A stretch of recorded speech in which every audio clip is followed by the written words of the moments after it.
I set a goal for myself in 2021 to reach at least $100,000 in sales on eBay. I actually hit it this year. I hit $106,000. And what I'm going to do right now is I'm going to go over with you guys my 5 tips on what you should be doing to help reach, whether it's a goal of 100,000, 50,000, 10,000, 5,000, whatever amount it is. I'm going to give you 5 tips to help you reach your sales goals on eBay.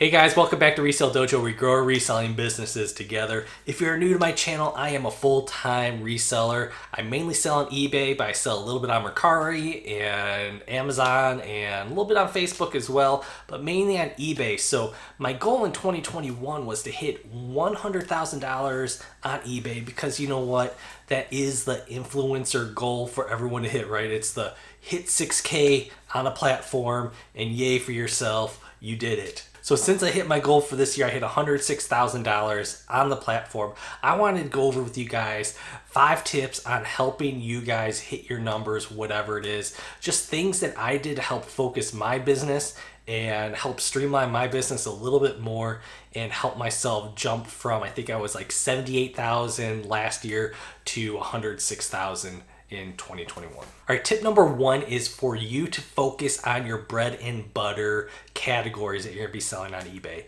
For myself, that is DVDs, video games, and video game consoles. And those 3 categories for me meant 56% of my business on eBay. Now, I'm not saying not to focus on other categories because you definitely could be making money in other categories as well, but you want to have a few key categories that you have deep knowledge in. They're categories that hopefully you're going to be able to keep making good money in year over year, be able to keep finding inventory, flipping inventory, and just having a deep knowledge of the product that's going to make it so much easier for you to grow your business because you're going to have that solid base of knowledge there, and that's going to help you find product a lot easier. And really the key to growing your business is to be more efficient. So if you're able to find that product a lot easier because you have that deep knowledge within a few key categories, you're going to be able to go through a thrift store a lot quicker. You're going to be able to process items a lot quicker because you're going to be doing the same thing over and over and over in a few different categories, and you're going to be saving yourself so much time because you're going to have it ingrained in your brain.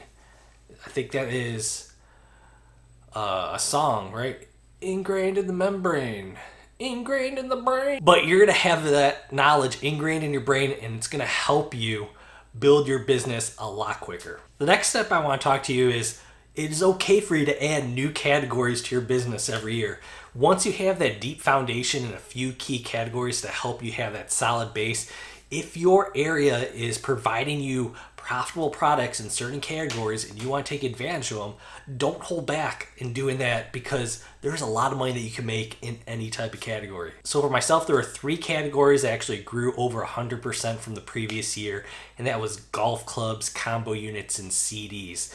And all of those together account for 8% of my sales in 2021. So you could see by adding those 3 categories and learning those additional categories, it did have a great effect on my business because that's like $9,000 in sales on my business. And that knowledge base I attained in those categories is going to be able to be passed over year as I look and find new product. And if I see that that category is very fruitful, it's going to just be growing even more, maybe taking a bigger percentage of my sales every year if I'm going to be able to find really good inventory in my locale.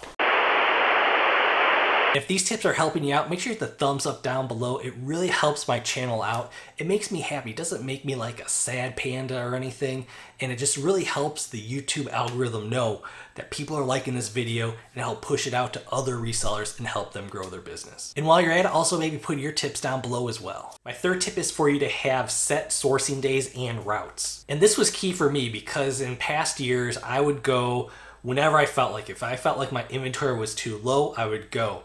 And that would pretty much be the only reason why. But now I have a nice bankroll of money that I know that I could go out there on set days every week, get enough inventory to hold me over in case there is an issue down the line. But from sourcing the past few years, I have learned that if I go at set times on set days, that I'm gonna have a higher chance of finding good product because there are a lot of other resellers out there, right? There are a lot of people out there that's gonna be there when the new product comes out, and if you are not there, you are not finding the good product. And yes, you're gonna be able to find product if you're not there when it first comes out, because there's always extra product that people are passing over, categories that other people do not want to source.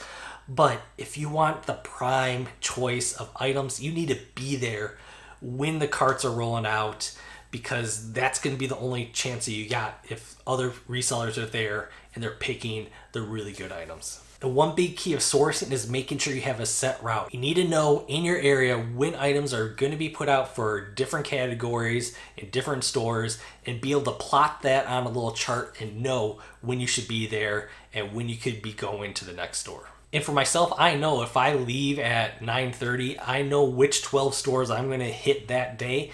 And if I want to maybe pull an audible and do something else, I have another 12 stores that I could be adjusting within that rotation, depending on what I'm seeing out there and what I'm hearing from other resellers. Now, tip number 4 is really key. You need to be consistent with your listing, because you are not going to sell anything unless it is up on eBay or Mercari or Facebook or Amazon or wherever, right? Product that is just sitting on the floor and not listed is not going to make you money at all. And how I keep myself consistent is I know every day that I'm going to either list X number of items, or I'm going to list at least X dollar amount of items on my eBay store or whichever platform I am going after that day. For myself, I like to look at how much money I'm listing every day. So if I'm not listing at least $500 in potential gross sales every day, then I feel like I'm a little bit behind.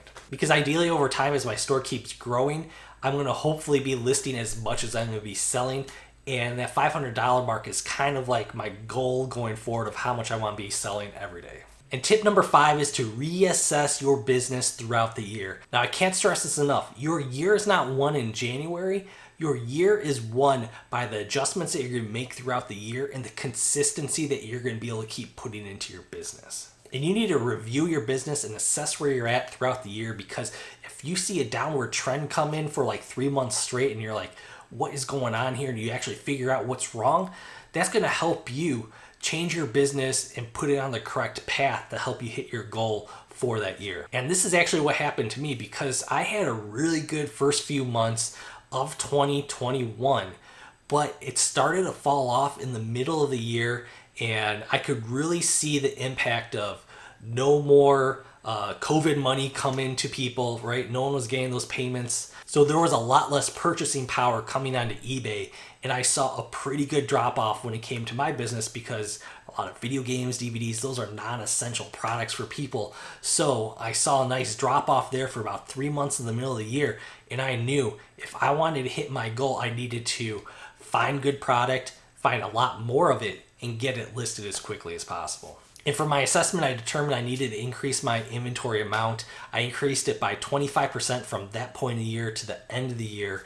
And that gave me solid inventory to have for the last about 5 months of the year and really get my sales back on track and help me hit my goal. And without that reassessment of my business, I know I would not have hit my goal. So there you guys go. Those are my 5 learnings that I took from growing my business to over $100,000 in 2021. Hopefully those will help you guys out for whatever goals that you're going to set. I'm going to make sure I use those as my foundation for 2022 and see what else I could do to help get my business to the level that I want it to be. So thank you guys for joining me. Maybe hit the thumbs up on the way out, hit the subscribe button down below if you're new to my channel. Check out one of the 2 videos over there that YouTube is recommending.